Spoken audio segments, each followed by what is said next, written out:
आज 3 अगस्त 2023 की बाबा की साकार मुरली है। मुरली के महावाक्य हैं, मीठे बच्चे याद की यात्रा में टाइम देते रहो तो विकर्म विनाश होते जाएंगे। सबसे ममत्व मिट जाएगा, बाप के गले का हार बन जाएंगे। प्रश्न है, गॉड फादर द्वारा तुम बच्चे किन 2 शब्दों की पढ़ाई पढ़ते हो? उन 2 शब्दों में कौन सा राज समाया हुआ है? उत्तर है, गॉड फादर तुम्हें इतना ही पढ़ाता है कि हे आत्माएं, शरीर का भान छोड़ो और मुझे याद करो। यह 2 शब्दों की पढ़ाई इसलिए पढ़ाई जाती है क्योंकि अब तुम्हें इस पुरानी दुनिया में पुरानी खाल नहीं लेनी है। तुम्हें नई दुनिया में जाना है। मैं तुम्हें साथ ले चलने आया हूँ, इसलिए देह सहित सब कुछ भूलते जाओ। गीत है, तुम ही हो माता पिता, तुम ही हो। ओम शांति। बच्चे सालिग्राम जानते हैं कि कोई मनुष्य द्वारा हम शास्त्र नहीं सुनते हैं। इसको सत्संग नहीं कहा जाता है, पढ़ाई कहा जाता है। अगर मनुष्यों से पूछा जाए तो कहेंगे कि हम सत्संग में जाते हैं, व कहेंगे कि हम कॉलेज में जाते हैं। यह तो जानते हो, सत्संग में साधु संत विद्वान आदि सुनाने वाले होंगे। स्कूल में भी मनुष्य टीचर प्रोफेसर आदि होंगे। यहाँ मनुष्य नहीं है, यह है बेहद का रूहानी बाप, जिसको कहा जाता है त्वमेव माताच्च पिता। यह महिमा देवताओं की भी नहीं, ब्रह्मा विष्णु शंकर की भी नहीं। यह महिमा है निराकार परम पिता परमात्मा की। अब बच्चे जानते हैं कि निराकार परम पिता परमात्मा यह शरीर धारण कर पार्ट बजा रहे हैं। सिवाय इस निराकार परमपिता परमात्मा के कोई भी ब्रह्मा कुमार कुमारियों को पढ़ा नहीं सकते। ब्रह्मा को भी ज्ञान सागर नहीं कहेंगे, इसको प्रजापिता कहेंगे। ज्ञान सागर एक ही निराकार परमपिता परमात्मा को कहा जाता है। वही पतितों को पावन बनाने वाला है, क्योंकि ज्ञान सागर से ही सद्गति होती है। यह है नई बात। गीता में श्री कृष्ण का नाम डालने से खंडन कर दिया है। अब मनुष्यों को कैसे पता पड़े कि नॉलेजफुल परमपिता परमात्मा आकर नॉलेज देते हैं? यह मनुष्य भूल जाते हैं। ऐसे नहीं कि शास्त्र आदि द्वापर के आदि में ही बनते हैं, नहीं, समझाया जाता है। पहले बाप का चित्र मंदिर आदि बनते हैं, जिससे भक्ति शुरू होती है। भक्ति भी बहुत समय परमात्मा की होनी चाहिए, क्योंकि ऊंचते ऊंच वह है। उनकी पूजा पहले शुरू होती है। पूजा लायक है ही एक शु। ऐसे नहीं कि ब्रह्मा विष्णु शंकर व जगत अम्बा जगत पिता पूजा के लिए लायक हैं। इन सबको पूज्य बनाने वाला एक ही बाप है। उनकी भक्ति भी जरूर अधिक होगी। यह यानी ब्रह्मा तो कुछ नहीं, इसमें परमपिता परमात्मा न आए तो इनकी पूजा क्या होगी? सबका सद्गति दाता एक ही बाप है। यह विचार सागर मंथन करना होता है। भक्ति कैसे शुरू होगी? शिव बाबा तो विचार सागर मंथन नहीं करते। बच्चों को विचार सागर मंथन करना है। सरस्वती जो ब्रह्मा की मुख वंशावली है, उनको भी विचार सागर मंथन करना है। ऊंचते ऊंच है एक, अगर वह न आए तो दुनिया को पतित से पावन कौन बनाए? सब मनुष्य मात्र पतित हैं। अब शिव बाबा न आए तो स्वर्ग का वर्षा कौन देवे? निश्चय बुद्धि नहीं है तो विजय माला में पिरो न सके। सपूत बच्चे सदैव गले का हार बनते हैं। बाप भी खुश होते हैं। यह बच्चा बड़ा सपूत आज्ञाकारी हैं। बहुत माँ बाप होते हैं जिनको 12-14 बच्चे भी होते हैं, जिनमें कोई कपूत कोई सपूत भी होते हैं।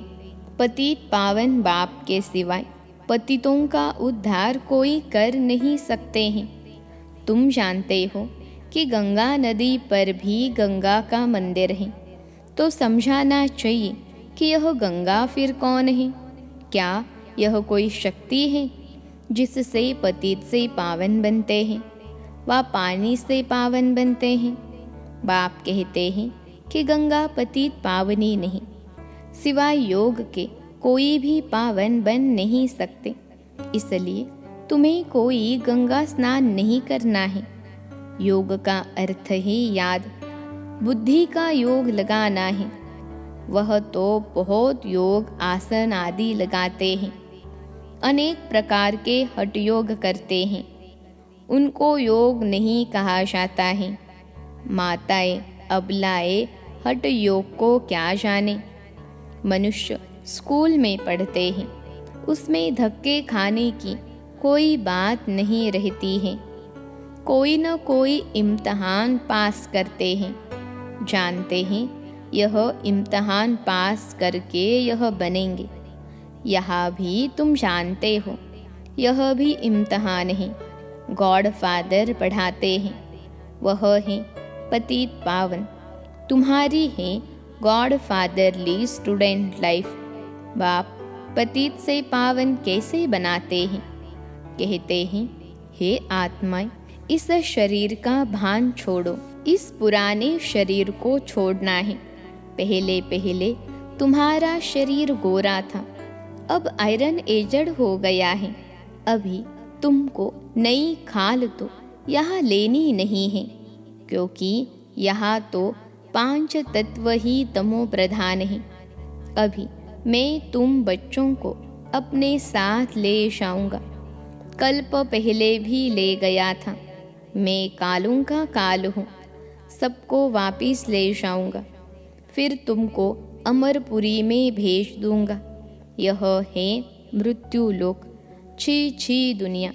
इसलिए संगम युग को 100 वर्ष चाहिए, और तो हर एक युग 1250 साल का होता है। इस पिछाड़ी के संगम युग की आयु बहुत छोटी है। जैसे ब्राह्मणों की चोटी छोटी होती है, वैसे संगम युग की आयु भी छोटी है। फिर यह दुनिया खत्म हो जाएगी तो नए मकान आदि बनाने शुरू करेंगे। उसमें पहले श्री कृष्ण आता है। वह शौकीन है महल आदि बनवाने का।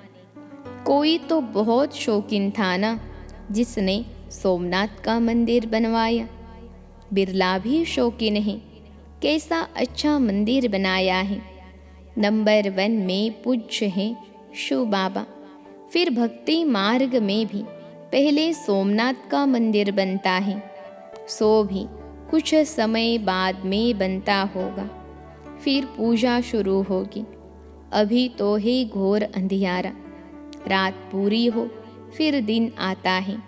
बाप कहते हैं, मैं रात और दिन के बीच में आता हूँ। महाभारी लड़ाई भी है। लिखा हुआ है कि यादवों के पेट से वह चीज़ें निकली जिससे सारे कुल का विनाश हुआ। तुम देख रहे हो, बरोबर विनाश के लिए तैयारी कर रहे हैं। समझते हैं कोई प्रेरक है। दोनों के विनाश के लिए बॉम्ब्स बनाकर रखे हैं। आफतें भी आनी हैं। तुम तो प्रैक्टिकल में देख रहे हो। स्थापना भी हो रही है, विनाश भी सामने खड़ा है। समझो कोई ने विनाश नहीं देखा है। अच्छा, वैकुंठ तो देखते हैं ना।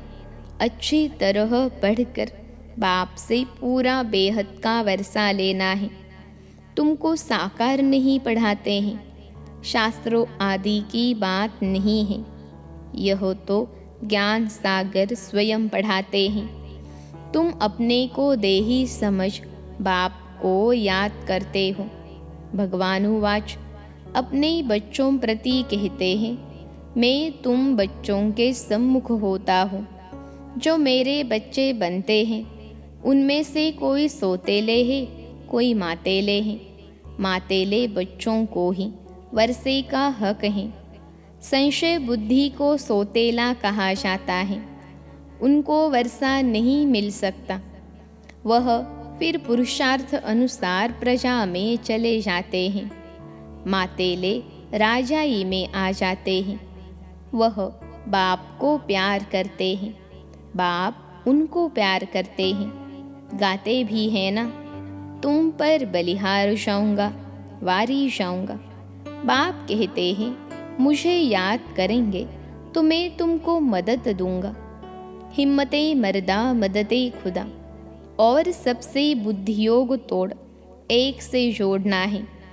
तुम कहते हो हम बाबा के हैं, यह सब कुछ बाबा का है। बाबा को हम कखपन देते हैं और बदले में स्वर्ग के बेहद की बादशाही का वर्षा लेते हैं। इस पुरानी देह से हमारा ममत्व नहीं है। यह तो तमो प्रधान रोगी शरीर है। हमारे पास और क्या है? मनुष्य मरते हैं, सब कुछ छूट जाता है। फिर उनका सब कुछ करनी घोर को दिया जाता है।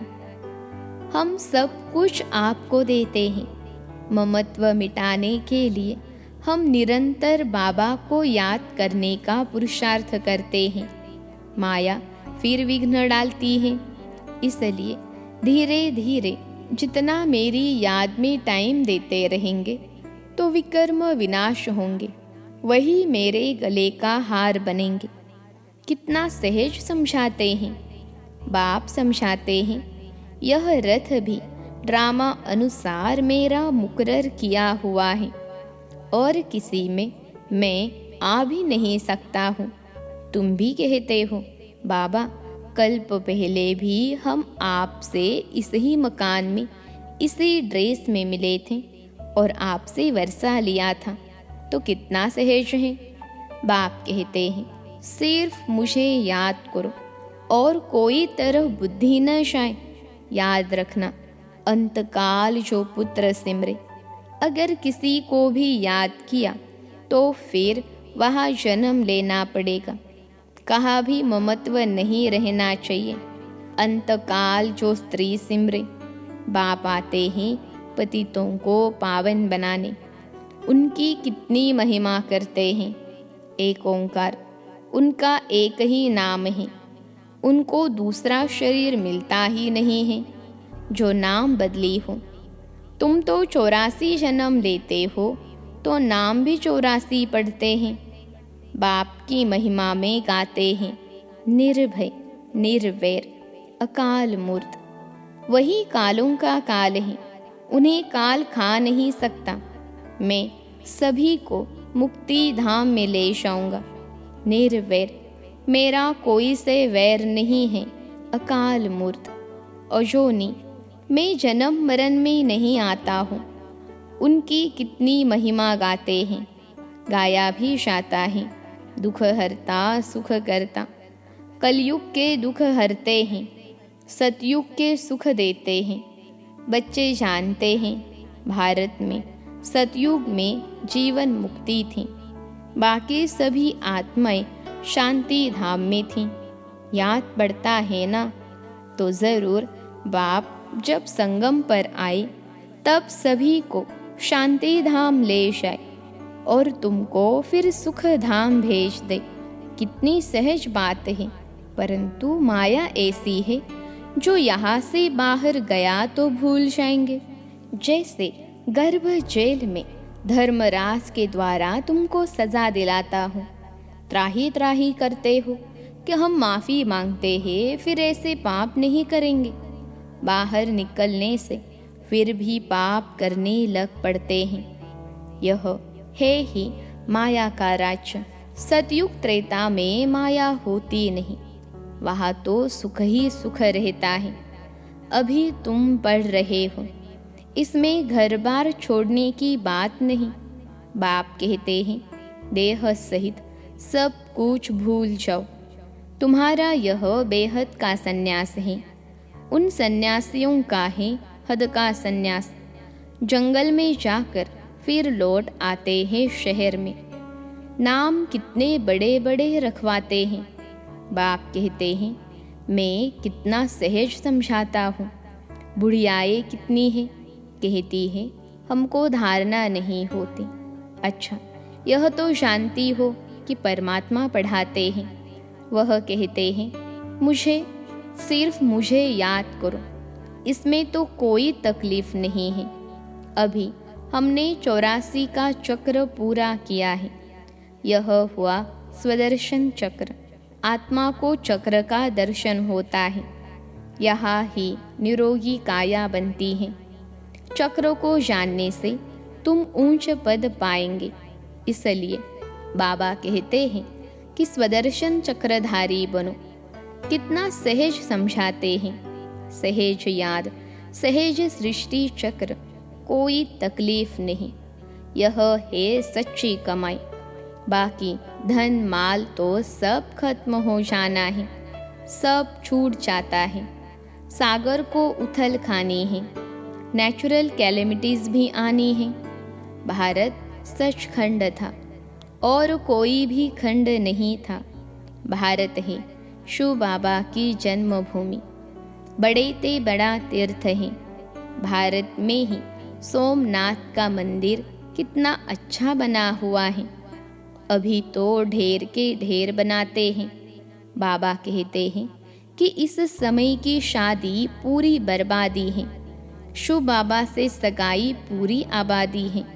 शिव बाबा साजन भी है, स्वर्ग में भेज देते हैं। तुम यहाँ आए हो, जानते हो हम यहाँ बरोबर नर से नारायण, नारी से लक्ष्मी बनेंगे। ऐसे नहीं कि पुरुष जाकर पुरुष ही बनेंगे। बदलते रहते हैं, कोई चोला पुरुष का, कोई स्त्री का। फिर सतयुग से त्रेता कैसे बनता है, वह भी समझाया गया है। अभी तुम बच्चों को नॉलेजफुल गॉड फादर पढ़ाते हैं। मनुष्य तो फादर, टीचर, सद्गुरु हो न सके। फादर और टीचर हो सकते हैं, गुरु हो नहीं सकते हैं। सो भी वह जिस्मानी विद्या। यह बाबा तो एकदम स्वर्ग का मालिक बनाते हैं। कोई भी बात न समझो तो 1000 बार पूछो। अच्छा, मीठे मीठे सिखिलते बच्चों प्रति माता पिता बाप दादा का याद प्यार और गुड मॉर्निंग। रूहानी बाप के रूहानी बच्चों को नमस्ते। हम रूहानी बच्चों की सिखिलते रूहानी माता पिता बाप दादा को याद प्यार, गुड मॉर्निंग और नमस्ते बाबा नमस्ते। धारणा के लिए मुख्य सार पहली पॉइंट है सपूत आज्ञाकारीपन। विजय माला में पिरो नाही। बाप को अपना कखपन दे, बलिहार हो, सबसे ममत्व मिटा देना है। दूसरी पॉइंट है अंत काल में एक बाप ही याद रहे, उसके लिए और सबसे बुद्धियोग तोड़ निरंतर बाप की याद में रहने का पुरुषार्थ करना है। आज का वरदान है सर्व खजानों को स्वयं में समा कर दिल शिकस्तपन व ईर्ष्या से मुक्त रहने वाले सदा प्रसन्नचित भव। सर्व खजानों को स्वयं में समा कर दिल शिकस्तपन व ईर्ष्या से मुक्त रहने वाले सदा प्रसन्नचित भव। विश्लेषण है बाप दादा ने सभी बच्चों को समान रूप से सब खजाने दिए हैं, लेकिन कोई उन प्राप्तियों को स्वयं में समा नहीं सकते। वह समय पर कार्य में लगाना नहीं आता तो सफलता दिखाई नहीं देती। फिर स्वयं से दिल शिकस्त हो जाते हैं। सोचते हैं शायद मेरा भाग्य ही ऐसा है। उन्हें फिर दूसरों की विशेषता व भाग्य को देख ईर्ष्या उत्पन्न होती है। ऐसे दिल शिकस्त होने व ईर्ष्या करने वाले कभी प्रसन्न नहीं रह सकते। सदा प्रसन्न रहना है तो इन दोनों बातों से मुक्त रहो। आज का स्लोगन है, स्वार्थ के बिना सच्चे दिल से सेवा करने वाले ही स्वच्छ आत्मा हैं। स्वार्थ के बिना सच्चे दिल से सेवा करने वाले ही स्वच्छ आत्मा हैं। अच्छा, ओम शांति।